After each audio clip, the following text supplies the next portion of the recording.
Sore teman-teman sekalian, pada kesempatan ini kita akan membahas pemikiran dari Michel Foucault, seorang filsuf dari Perancis. Michel Foucault dikenal sebagai filsuf dan sejarawan abad ke-20 karena memiliki konsentrasi terhadap peradaban manusia. Dengan teori genealogi, arkeologi, dia melihat perkembangan manusia dan wacananya. Foucault memiliki perluasan dari kajiannya kepada sejarah, sosiologi, psikologi, dan teori politik.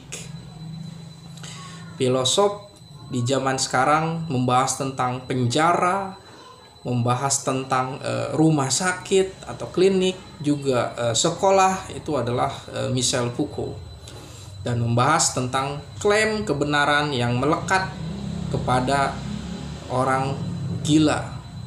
Jadi orang yang dikenai status sebagai gila itu juga di sana ada suatu kekuasaan yang melabeli kegilaan itu.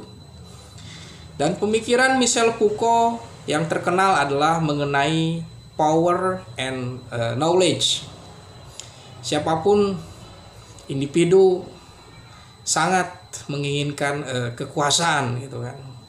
Kekuasaan bisa merubah suatu keadaan masyarakat, bisa menjadikan hadirnya keuntungan, bisa merobohkan suatu peradaban.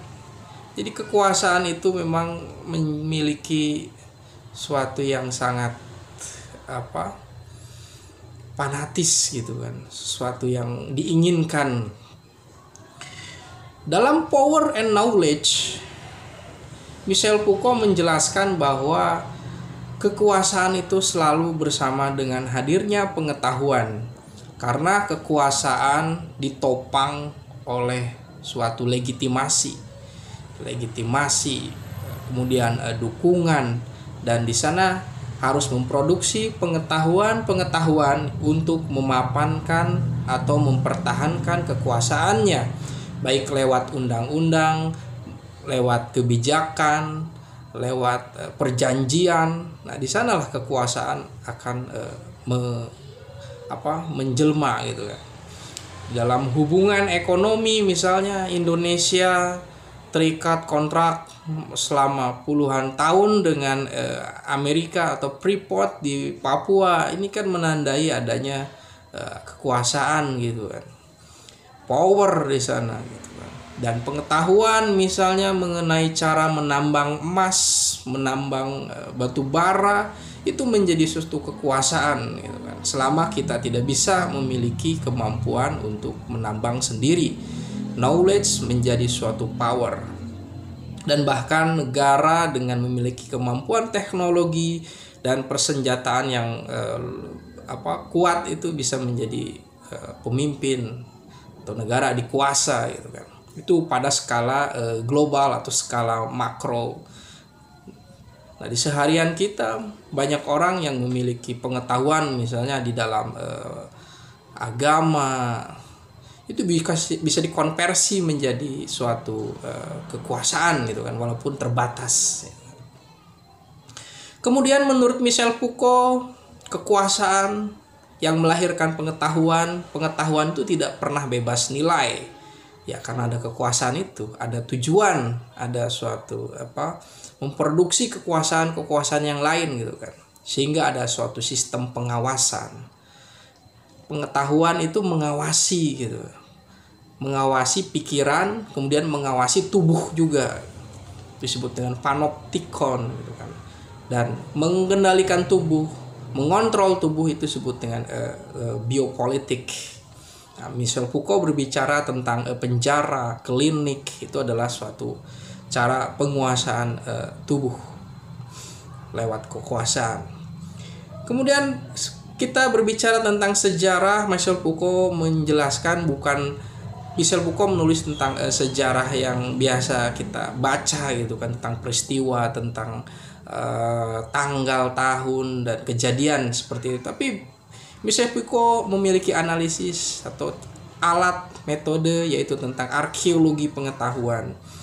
Bagaimana suatu gagasan gitu kan, sejarah gagasan itu bisa muncul dan berkembang hingga bertransformasi hingga saat ini. Misalnya tentang sejarah bagaimana revolusi Prancis dengan liberté, égalité dan fraternité menjadi suatu yang muncul gitu kan, dan berkembang hingga saat ini. Begitu juga bagaimana ide tentang sosialisme, komunisme hadir menjadi suatu ide yang menggerakkan dunia, yang merubah suatu peradaban. Bagaimana ide itu bisa muncul gitu, gagasan itu. Nah, itu disebut dengan arkeologi pengetahuan. Kemudian dalam wacana juga Michel Foucault memiliki metode genealogi. Genealogi adalah asal usul evolusi konsep. Nah, di sini mengaitkan tentang kekuasaan. Kekuasaan itu selalu menghadirkan wacana. Wacana itu dilihat dari sisi kekuasaan gitu kan. Relasi dengan kekuasaan, pengaruh dan perkembangannya gitu kan. Baik dalam wilayah sastra, wilayah gerakan ormas agama itu memiliki relasi dengan kekuasaan. Ada kekuasaan yang menopang atau ada kekuasaan yang menghalang-halangi gitu kan. Sastra itu bisa menggerakkan orang gitu kan.